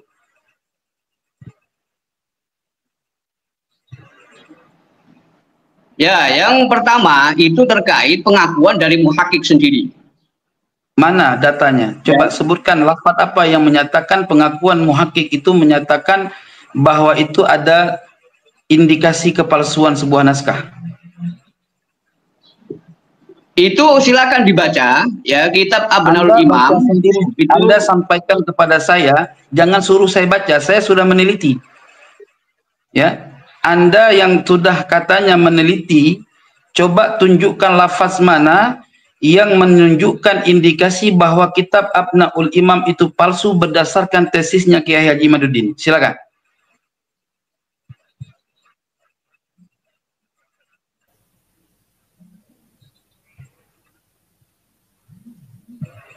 Oke, mungkin langsung saja Said Qori, Anda bisa mempertajam bahwa kitab Abnaul Imam itu adalah tidak palsu. Mungkin dari sisi mana Anda melakukan Saya sudah jelaskan tadi Bang Yusuf Mars. Saya sudah jelaskan tadi apa yang saya sampaikan, hanya saja Dr. Ribut Nur Huda mengkritik saya terkait kitab Abnaul Imam dan menguatkan Imaduddin dalam menyampaikannya. Gitu loh. Nah, saya kan bertanya, adakah dia membaca detail tesisnya Kiai Haji Imaduddin? Dia menjawab, saya sudah membaca detail. Baik, ketika dia sudah membaca detail, saya kan wajar mempertanyakan dari mana dasarnya Kiai Haji Imaduddin menyatakan kepalsuan kitab Abnaul Imam. Nah, terus dia menjawab, suruh baca sendiri. Bukan ini diskusi. Kalau dia bisa mengungkapkan karena dia seorang peneliti kitab Abnaul Imam, seharusnya dia mengungkapkan lafaznya. Baik, dasar apa yang membuat saya menyatakan bahwa kitab Abnaul Imam itu tidak ditambahkan orang-orang yang semasa dengan Imam Abul Mu'ammar Yahya Ibnu Toba-Toba, tetapi penambahan itu terjadi bagi orang-orang yang ada setelah zamannya Imam Ibnu Toba-Toba. Adapun Abdullah bin Ahmad bin Isa itu orang yang hidup di masa abad keempat, sementara Imam Abul Mu'ammar Yahya Ibnu Toba-Toba wafat abad kelima. Artinya beliau hidup sezaman. Nah, orang ada di zaman itu sezaman dengannya tidaklah ditambah oleh muhakik. Yang ditambahkan oleh muhakik itu adalah ulama-ulama atau adalah nasab-nasab silsilah yang ada setelah masa Ibnu Toba-Toba. Dan hal itu diterangkan oleh muhakik ya dalam lafaz lamman tasakha hadhil makhtutata zada 'alaiha ziyadatun tabdu wadihatan min man dzakarahu asma'an fi silsilatil ansabi yarji'u tarikha wujudi ashabiha ila zamanin yaqa'u bitakidi ba'da asri Abil Mu'ammar ibni Toba-Toba sahibil kitab wal mutawaffa sanata thamana wa sab'ina wa arba'ami'atin. Artinya begini, ketika naskah ini disalin ya, ia pentahkik ya, pentahkik menambahkan beberapa naskah di dalamnya yang terlihat dengan jelas penambahannya dari penyebutan nama-nama yang ada di dalam silsilah nasab tersebut, di mana sejarah keberadaan silsilah nasab tertulis di dalamnya itu bermuara pada masa yang terjadi setelah masanya Abul Mu'ammar Yahya Ibnu Toba-Toba, pemilik asli kitab ini, yang meninggal pada tahun 478 Hijri. Nah, di sini kan kita sudah jelas tabdu wadihatan min man dzakarahu asma'an fi salasilil ansab. Artinya penyebutan nama-nama yang ada di dalam silsilah nasab tersebut terlihat sangat jelas penambahannya. Nah, Imad mengatakan nggak jelas kan? Tapi saya menemukan kejelasannya. Di situ ada tandanya, yaitu tanda titik garis-garis. Nah, tanda titik-titik garis-garis ke sananya itu orang-orang yang ada setelah zaman Abu Mu'ammar Yahya. Sementara yang sebelum titik-titik garis itu, garis titik-titik kecil, itu menunjukkan makna bahwa orang yang sebelum garis itu adalah orang yang hidup semasa dengan Abu Mu'ammar Yahya Ibnu Toba-Toba. Di sini dia berarti tidak bisa mengetahui. Maka kemana Bapak Ustadz ribut tadi? Bisa naik lagi tidak? Nah, halo, dengar suara saya tadi? Ya, ya. Ada gangguan sinyal tadi? Ya. Nah. Oke, Dr. Ribut berada di Sudan, mungkin agak sedikit sinyalnya agak kurang ini ya, kurang bagus. Ya, lanjut. Artinya kita kembali kepada Dr. Ribut langsung memberikan tanggapan, silakan.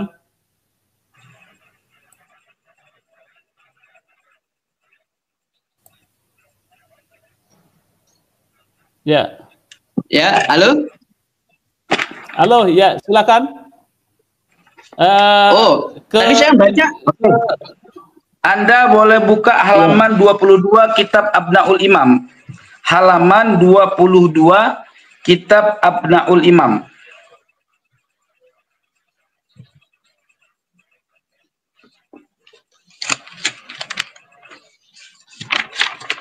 Punya nggak kitabnya? Halo, Dr. Ribut. Ya, silakan dibaca aja. Ya, sudah.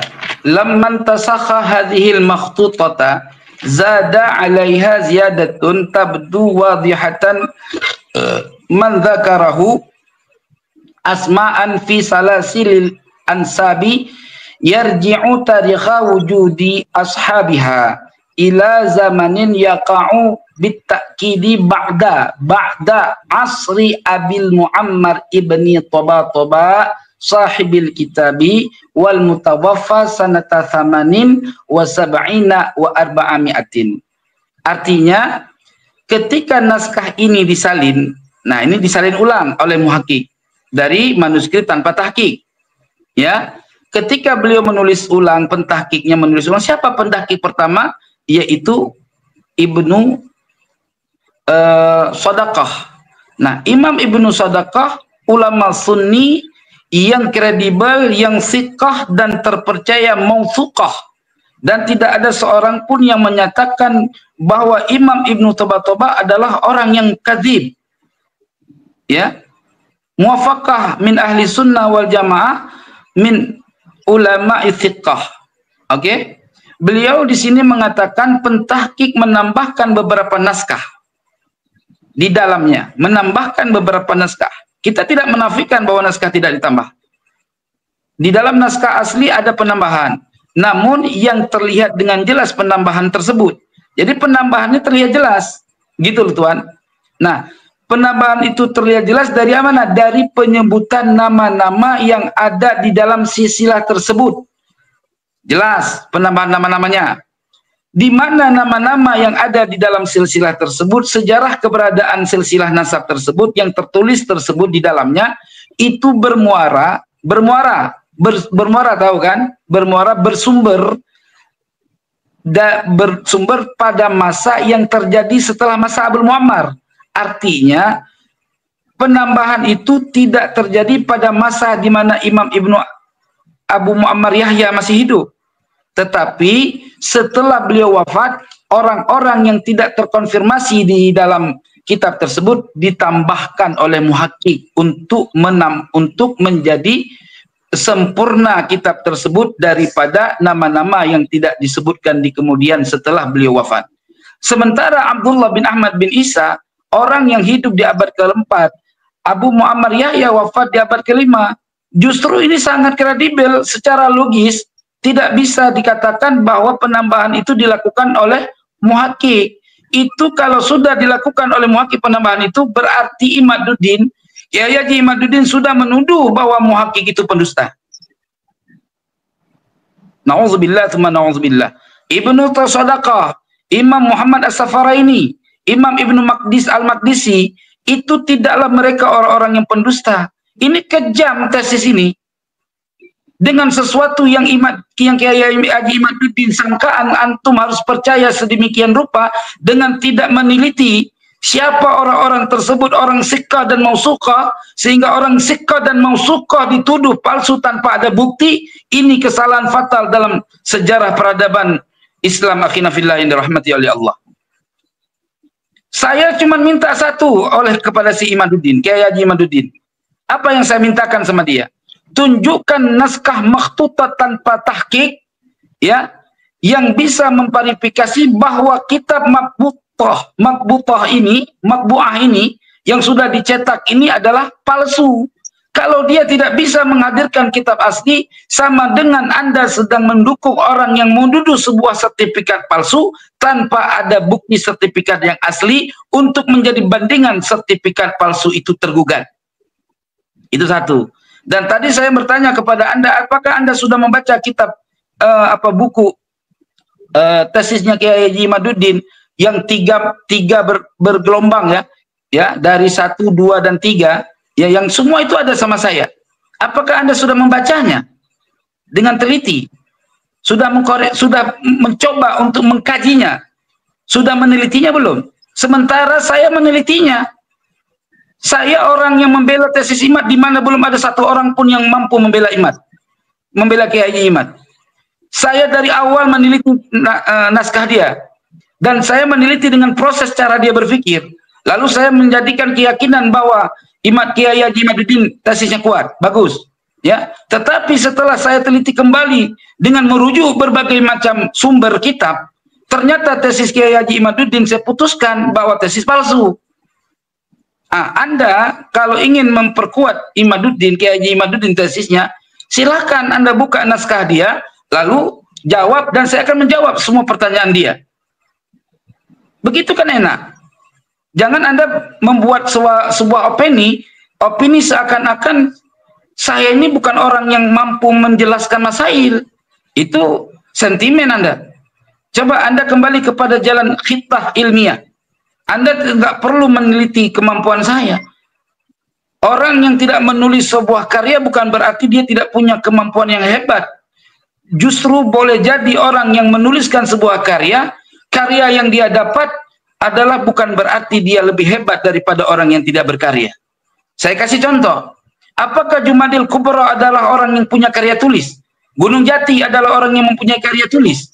Sementara orang-orang di zaman dia banyak yang hidup di zaman dia, ya, yang mempunyai karya tulis. Apakah Anda dapat menghancurkan martabat Jumadil Kubra sebagai nenek moyangnya para Sunan Wali Songo? Saya tanya lagi, apakah Anda pernah mendengar Sultan Malikus Saleh yang begitu saleh dan alim? Apa karya tulisnya? Sehingga dengan tidak ada karya tulis Anda akan menjatuhkan martabat Sultan Malikus Saleh. Kan tidak begitu, akhina fillah. Jadi Anda harus ilmiah. Antum ini kan kuliah di Sudan. Berbicara dengan ilmiah. Kalau antum tidak meneliti, jangan mengomentari sesuatu yang antum tidak dalam menelitinya. Apalagi pertanyaan Anda sekarang. Pertanyaan Anda terkait Asy-Syajarah Al-Mubarakah. Antum bisa nggak menunjukkan kepada saya apa biografi Ali bin Syarafsyah bin Abil Ma'ali? Siapa dia? Tahun berapa wafatnya? Silakan jawab, saya tunggu sekarang. Ya, pertanyaan saya, tanggapan saya tadi, Pak Yusuf, belum ditanggapi sama Tengku Kori. Oke, silakan. Dia menyampaikan bahwa ulama NASA berkumpul di Lebanon dalam konvensi internasional. Mereka membatalkan nasab, itu fatwa itu. Itu apakah Tengku Kori itu mengada-ngada atau bagaimana? Itu yang pertama. Dan yang kedua, itu misalnya ketika tadi menyebut Kiai Imad itu seperti menyatakan para muhakkik itu pendusta, ya, kitab Abnaul Imam itu seyogyanya, ya, seyogyanya itu disampaikan apakah memang Kiai Imad menyebut mereka pendusta atau itu penafsiran saja. Jadi ada beberapa hal yang sifatnya takaluf, ya, sebentar, takaluf atau berlebihan dalam kajian ilmiah itu disebut takaluf. Ribut, Anda harus paham itu saya. Dua pertanyaan aja, ya, silakan disampaikan karena itu menyangkut kejujuran intelektual dari Tengku Kori sendiri, ya, karena pencabutan statementnya itu tidak satu tapi akan berantai dan banyak sekali, ya, termasuk yang tadi konvensi internasional tadi itu silakan dijelaskan. Kalau dulu pernah mengatakan, ya, Tengku Kori pasti ingat, nggak akan lupa itu karena itu di video sudah beredar. Ulama nasab berkumpul di Lebanon mengeluarkan fatwa nasab Ba'lawi putus, itu udah semua orang tahu.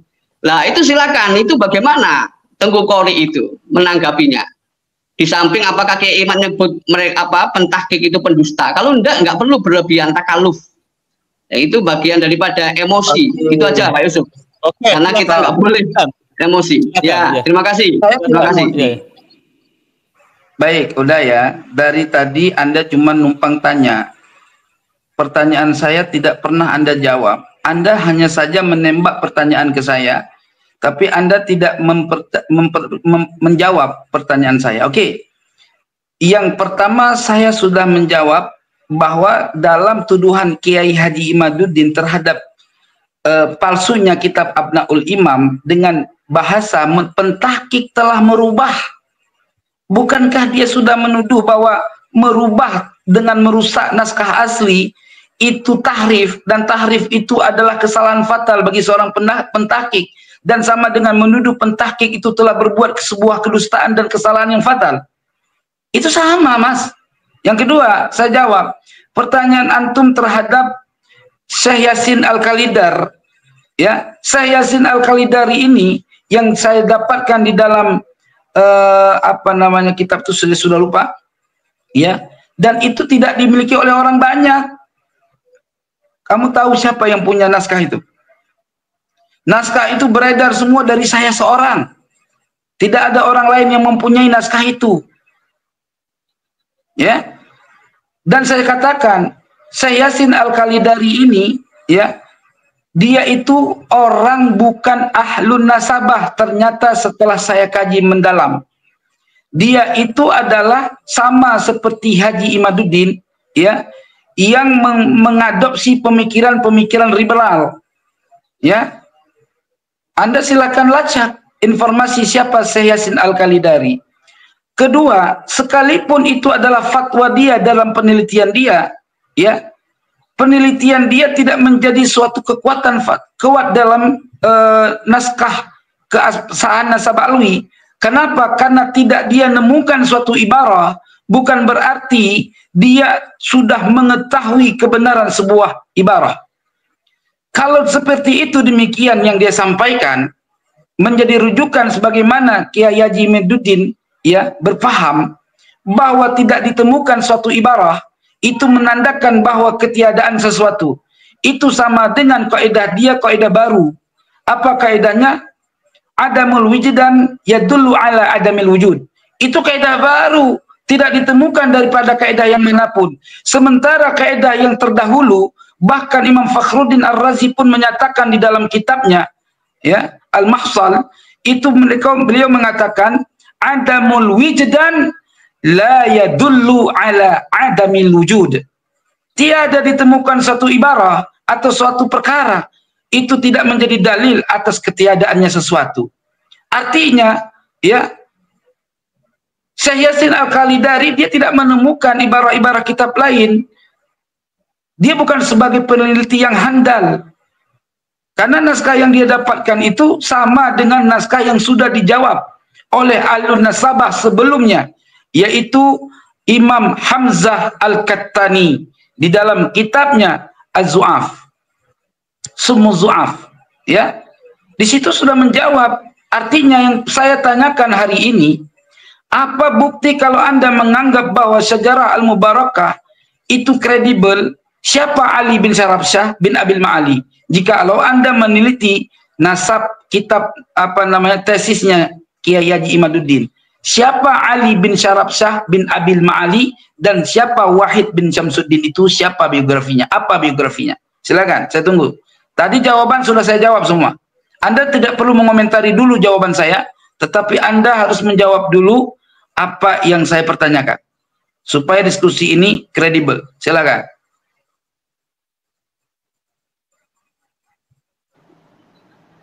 Ya, ini Mbak Yusuf.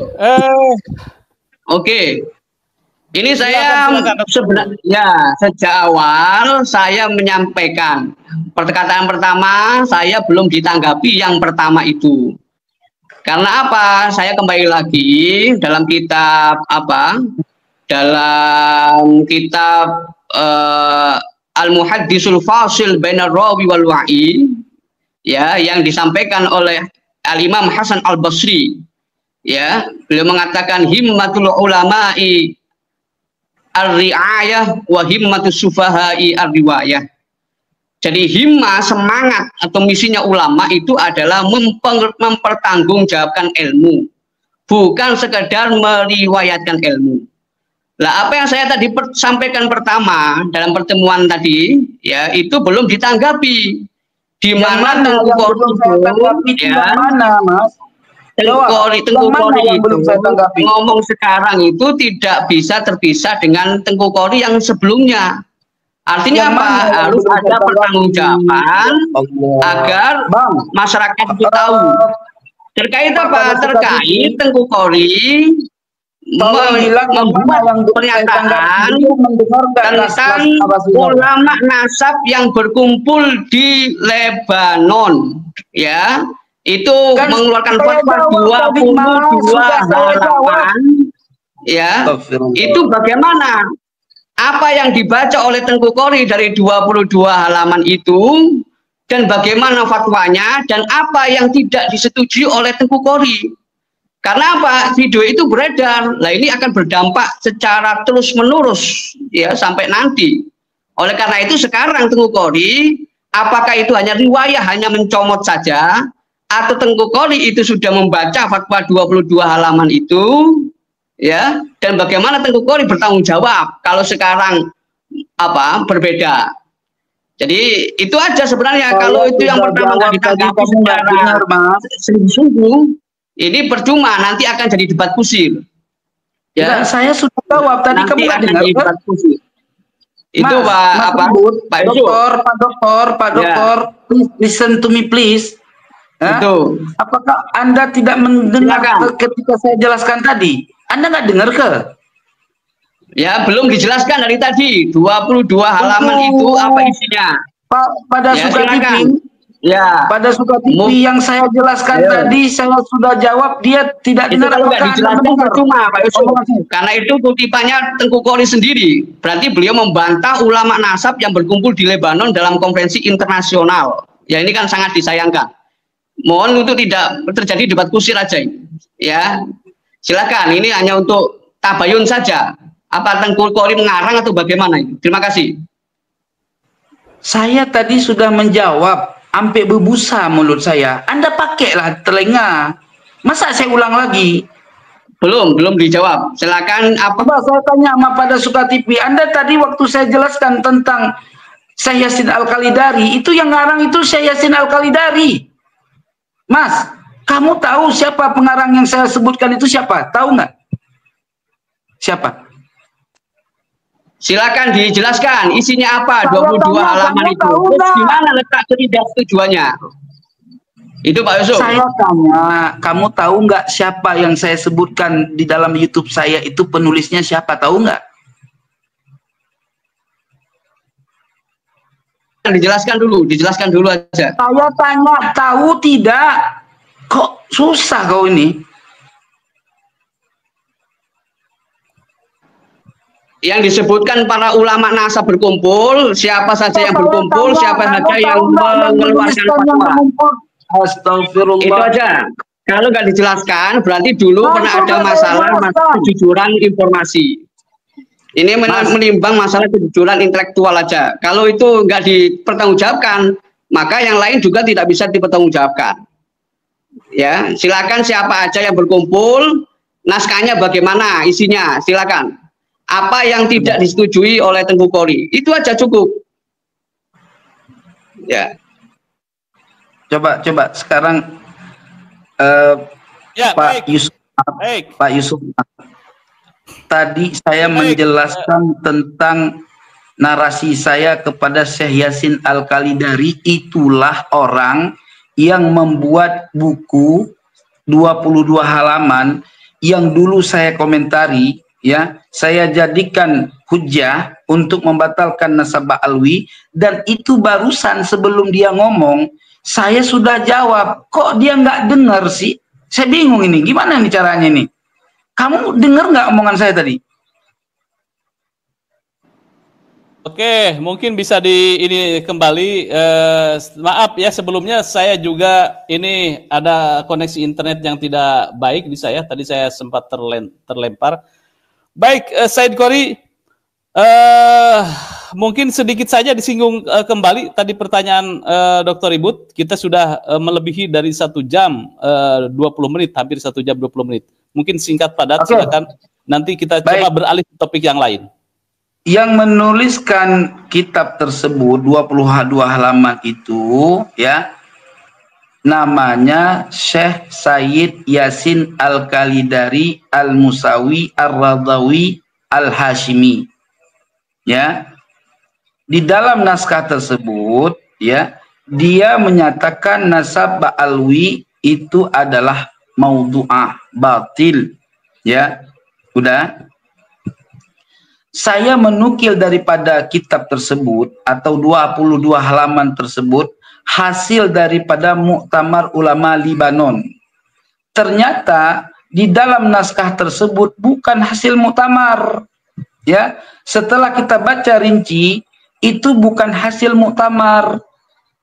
Dilakukan fatwa tersebut dituliskan di Libanon, bukan hasil muktamar. Gitu loh, Mas. Kamu punya nggak naskah itu? Dr. Ibut, punya nggak? Saya meminta konfirmasi kejelasan dari Tengku Qori. Kan sudah saya jelaskan. Makanya silakan dijelaskan. Kenapa kamu kalau Tengku Qori dulu pernah menyampaikan keliru atau salah, sekarang silakan disampaikan aja. Letak kekeliruannya di mana? Oke. Ya, agar apa? Agar tahu, karena ini masalah kejujuran intelektual, tidak perlu kemana-mana. Ya. Muter-muter. Kamu ini kenapa sih Kamu dari tadi pertanyaan saya nggak pernah kamu menjawab, kamu mencoba melakukan logika falasi. Saya sudah menjawab sedemikian rupa pertanyaan kamu dengan narasi-narasi yang ada di kitab itu. Sementara kamu pun nggak punya naskahnya. Kamu punya nggak naskahnya? Coba, saya tanya. Loh, makanya saya tanya kepada Teguh Qori sekarang ini. Itu pernyataan Teguh Qori. Ya. Saya tanya, punya atau tidak? Loh, saya jawab. Saya mau tanya, saya punya atau tidak? Saya mau konfirmasi. Nggak kredibel. Saya mau konfirmasi aja. Kalau ngajak orang yang pinter. Jangan cuma saya punya titel doktor tapi nggak kalau itu tidak, kalau itu mengada-ngada berarti percuma. Saya minta dia menjawab pertanyaan saya. Percuma kalau diskusi, kalau orang sudah berani mengada-ngada itu nanti kalau tidak ada gunanya. Karena nggak mampu menjawab pertanyaan saya, turun. Apakah beliau ini mempertahankan kebenaran dengan ilmu, semua pertanyaan kamu membela otoritas yang tidak otoritatif, ya? Kamu yang tidak otoritatif tidak dijawab, tetapi kamu selalu meminta pertanyaan kamu dijawab. Ya, saya tugasnya menimbang koridor keilmuan. Pernah saya tidak jawab. Semua saya jawab.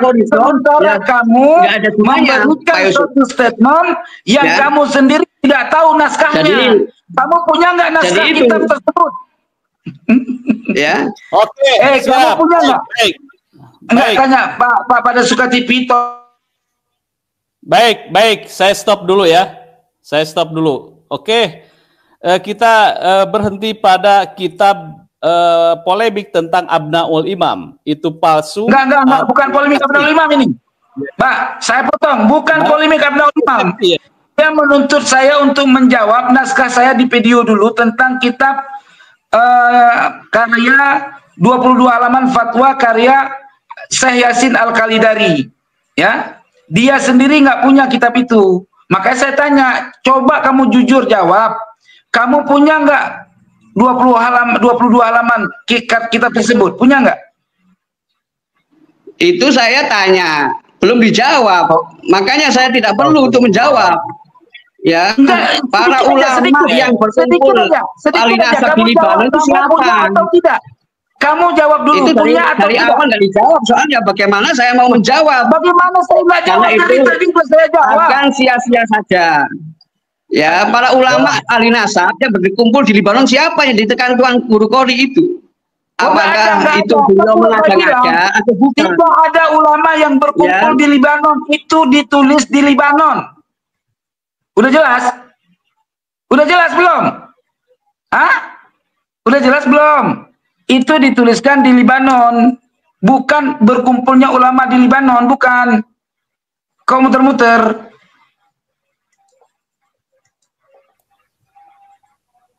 Ya, ayo. Baik. Ya, Pak Birsa pada Suara TV, ya ini semakin seru saja ini perdebatan atau debat tentang kajian nasab ini. Nanti kita akan sambung kembali terhadap polemik nasab. Tetapi satu lagi saya pertanyaan lagi tentang kitab Abnaul Imam. Said Qori, ada yang mengatakan bahwa kitab Abnaul Imam ini adalah tidak dikenal oleh ulama-ulama klasik. Ini benar apa tidak ini menurut Anda? Ya, kitab Asy-Syajarah Al-Mubarakah pun nggak dikenal oleh ulama klasik. Karena kitab itu baru ditemukan. Kitab Abnaul Imam pun kitab yang baru ditemukan, naskahnya baru dicetak. Sama juga dengan Asy-Syajarah Al-Mubarakah. Jadi kitab itu juga berdua-duanya kitab yang tidak pernah dikonfirmasi oleh ulama terdahulu di abad 6, abad 7. Itu dimiliki oleh pentahqiq, ya. Nah, sekarang saya jawab, Abnaul Imam itu kitab abad ke-5 yang ditemukan oleh Ibnu Shadaqah di abad 9-10 Hijri. Ya, itu ditemukannya. Ditahqiq di abad 10 sekian wafatnya beliau kan.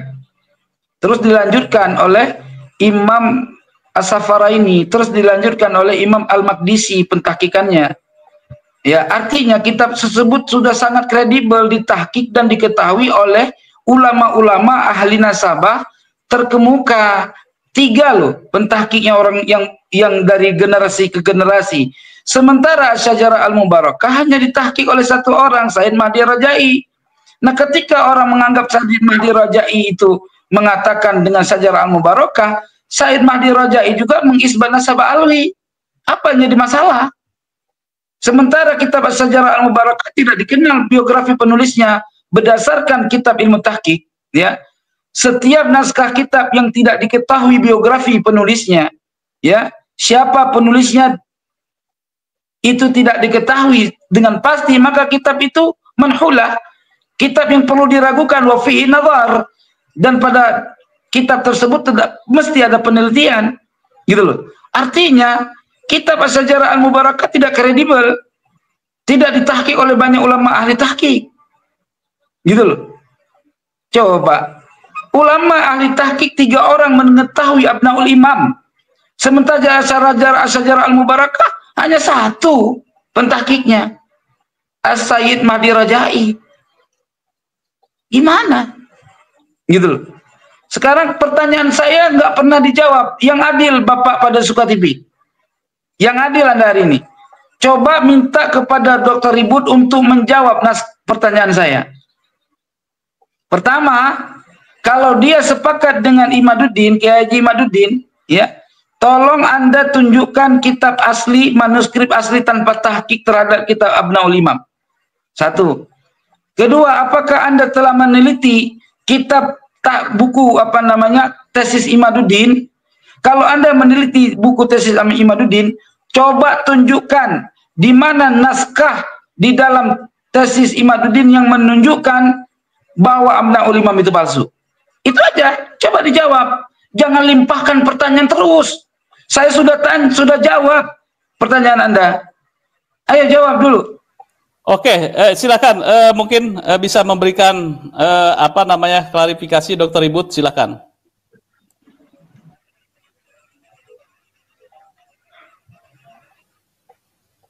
Halo? Apakah terkendala sinyal atau baru berkumandang adzan maghrib di Sudan? Ya, silakan mungkin bisa ini. Ya, tadi kan sudah saya baca. Ya, jadi dalam 20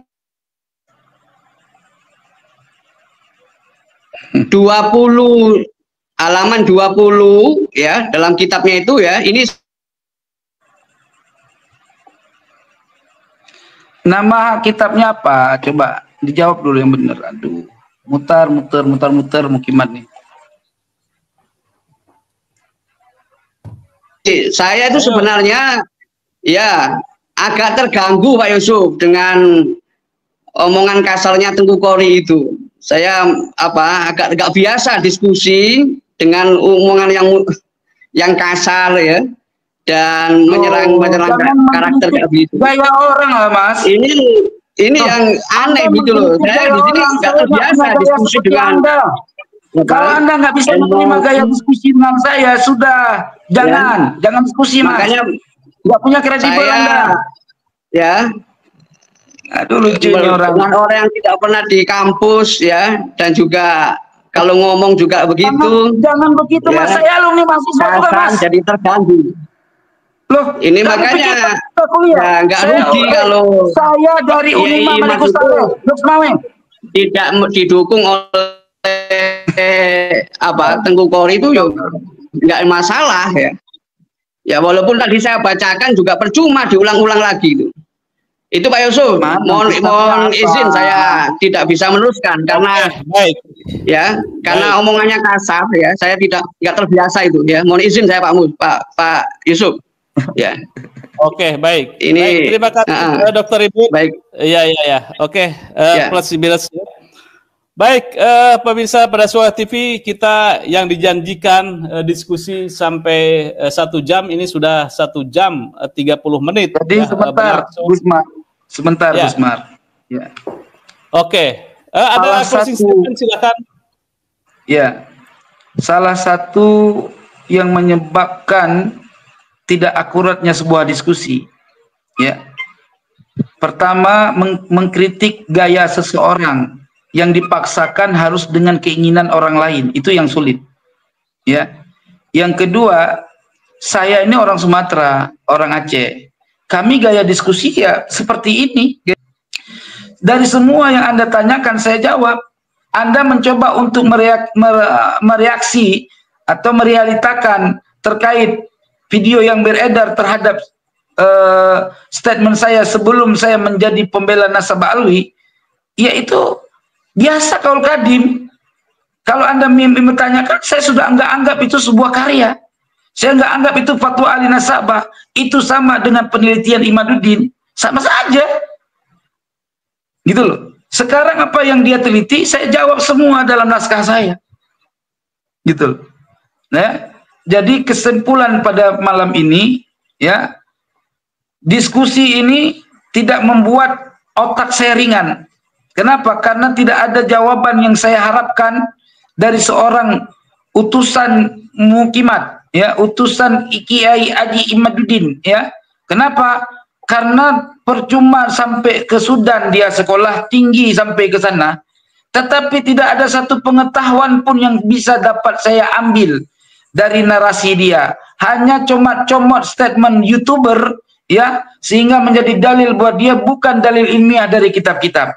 Maka oleh sebab itu saya katakan, tolong Bapak Yusuf, ya, cari lawan sama saya untuk membela, untuk menguatkan tesis Imaduddin dengan orang yang kredibel. Kalau perlu face to face. Hatta Kiai Haji Imaduddin suruh ketemu sama saya, diskusi sama saya. Jangan modal cuma nyap doang di pinggir jalan, ya, ngatain nasab orang palsu, tetapi ketika diajak diskusi secara ilmiah, kabur, nggak pernah unggul, nggak pernah berani, malah mensyaratkan orang lain untuk mempunyai rekomendasi daripada lembaga Robitoh. Sementara tesisnya Imaduddin tidak ada rekomendasi dari ulama internasional pun. Ini nggak kredibel. Dia pingin bikin tesis, pingin tesisnya kuat, tetapi dia tidak mau berdiskusi dengan orang-orang yang meneliti. Dia pilih-pilih lawan. Apa pula ini? Ini bukan ulama, tetapi adalah penghasut di akhir zaman. Kadzib namanya. Sementara saya, setiap saya bernarasi, waktu saya mendukung Imad, saya siap berdiskusi dengan siapapun. Anda menjadi saksi. Dengan siapa saya sudah pernah diskusi? Anda saksi, Pak, pada Sukatipi. Ya, siapapun saya lawan. Tapi hari ini saya mendukung Nasabah Alawi, saya akan menantang siapapun orang yang membela Nasabah Alawi, yang menentang Nasabah Alawi, saya tantang 2 kali 24 jam, 7 hari 7 malam. Di mana orangnya? Ayo diskusi sama saya. Jangan cuma omong-omong bikin framing macam-macam. Diskusi yang ilmiah adalah diskusi yang tidak mengkritik pribadi orang lain. Kalau Anda tidak punya kemampuan diskusi sama seperti saya, memaklumi gaya seseorang, mending Anda sadaqallahul azim dah, gak usah diskusi. Anda nggak bisa memberikan data kok, cuma datang omong-omong di sini. Data yang saya perlukan. Yeah. Oke? Baik. Statement saya hari ini menunjukkan bahwa orang yang datang di room ini tidak mampu memberikan jawaban atas keakuratan dan keabsahan tesis Imaduddin, dan tidak mampu menjawab pertanyaan saya. Dan dengan demikian dapat dipastikan bahwa tesis Imaduddin tidak dikonsumsi oleh orang-orang yang berakal sehat dan orang-orang yang berpengetahuan tinggi, melainkan hanya doktrin, membela doktrin tanpa penelitian. Wallahu a'lamu bishawab, wallahu aqwamu, wallahu muwaffiq ila aqwamit thariq. Silakan Dr. Ibut, closing statement, apakah sekaligus menanggapi terhadap Tangguh Qori? Silakan. Ya, terima kasih. Jadi kesimpulan saya, closing statement dari diskusi ini, ya, walaupun diskusi nggak akan selesai, ya. Jadi tadi yang disampaikan, misalnya terkait masalah konferensi internasional, Tengku Qori juga mengaku bahwa kecelik, ya, ketipu itu bukan hasil dari konferensi para ulama ahli nasab, ya, tetapi hanya tulisan satu orang. Itu artinya banyak bentuk-bentuk keterburuan atau sikap terburu-buru dalam menyampaikan sesuatu, dalam menggali data. Ini mencerminkan sangat riskan, ya, sangat riskan nanti kalau ditanggapi secara ilmiah, ya, karena memang sifatnya adalah berdasarkan giroh atau sentimen saja. Kayak tadi mengatakan orang Jawa manis di mulut, lain di hati. Ini kan rasis, nggak boleh ini. Ya, ini nggak boleh. Tetapi nggak apalah, karena saya bisa memaklumi, karena proses intelektualnya adalah di perkampungan, jadi saya bisa memaklumi. Jadi pada intinya ini adalah mempertahankan kebenaran dengan bukan dengan landasan ilmu, tetapi memperjuangkan otoritas kitab yang tidak otoritatif. Itu yang dilakukan saat ini. Walaupun banyak ada yang dihafal nama itu, nama ini, nama itu, nama ini, tapi kembali lagi pada kaidah himmatul ulama'i ar-ri'ayah wa himmatus sufaha'i ar-riwayah. Itu aja Pak Yusuf. Semangat ulama mempertanggungjawabkan ilmu, bukan sekedar meriwayatkan ilmu kemudian dibuat untuk membombardir orang lain seolah-olah hanya dirinya yang benar saja. Itu aja closing statement dari saya. Terima kasih. Baik. Jadi kesimpulannya polemik Pak Yusuf Mar, untuk supaya tidak timbul fitnah, ya, saya sampaikan terakhir bahwa beliau ini menuduh tuduhan saya kepada kitab Syajarah Mubarakah itu tidak kredibel, seakan-akan tidak mempunyai dalil, padahal dia sendiri tidak mampu memberikan jawaban. Dan saya mampu memberikan. Ya, Pak Yusuf, mohon maaf, ya, jadi sama. Ya, beliau juga ini cuman seperti menyebut muhakik pendusta. Kiai Imad tidak menyebut muhakik pendusta, itu hanya kesimpulan sendiri aja yang simplistis. Dari sebuah terima kasih Pak Yusuf. Ini adalah fanatik butanya orang tersebut. Memang tidak layak di meja ilmiah karena dari cara argumen dan gayanya juga meja ilmiah. Tidak perlu emosi. Seorang yang bernama Dr. Ribut tidak. Baik. Ini fakta yang saya dapatkan dan semua orang yang menonton bisa melihat bahwa beliau Dr. Ribut ini mendingan copot kedoktorannya, malu-maluin dokter-dokter lain. Anda datang ke sini tidak membawa. Baik. Itu cara menyebutkan orang itu kayak orang kampung ya, orang perkampungan biasa lah itu. Ya. Oke. Ya, Said Qori ini baik pemirsa pada Suara TV, itulah plus minus dari debat nasab, tetapi pada intinya bahwa kenapa polemik nasab ini menjadi sebuah penting, karena menunjukkan bahwa nasab keturunan atau warisan dalam tradisi Islam adalah nasab Rasulullah itu sangat penting. Maka penting untuk diteliti untuk memastikan kebenaran klaim nasab tersebut. Karena apa? Ini menyangkut nasab orang yang mulia. Terima kasih Said Qori. Nanti saya menunggu debat sengit. Mungkin nanti nextnya Tengku Qori dengan Kiai Imad, saya tidak tahu apakah ini akan terwujud atau tidak. Tetapi Kiai Imad kemarin memberi sebuah tantangan bahwa boleh berdebat Said Qori dengan Kiai Imad jika dia Tengku Qori mendapatkan rekomendasi atau surat dari Rabitah. Apakah sanggup nanti menjadi sebuah referensi atau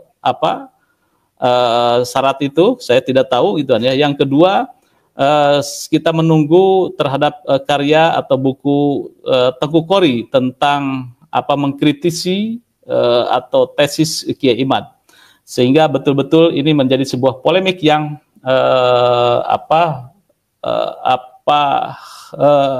membuat kreativitas seseorang.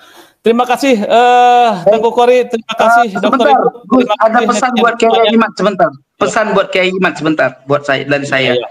Jadi Kiai Imad berani menantang saya dengan membuat satu syarat, harus ada rekomendasi dari Robito. Siap, saya akan usahakan itu, tapi juga dengan syarat.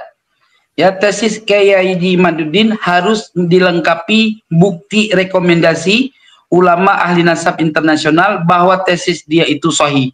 Jadi kalau dia tidak mempunyai rekomendasi tesis dia di rekomendasi keabsahannya daripada ulama ahli nasab internasional, berarti tesisnya Imaduddin ilegal. Maka tidak pantas untuk mensyaratkan orang lain untuk mempunyai rekomendasi dari Robitoh. Dia membuat tesis, saya membuat antitesis, secara prosedural antitesis dilawan dengan tesis. Demikian pesan saya buat kita tunggu nanti karya Tengku Qori bukunya. Terima kasih semuanya. Mohon maaf lahir dan batin. Wassalamualaikum warahmatullahi wabarakatuh. Saya mohon maaf kepada semua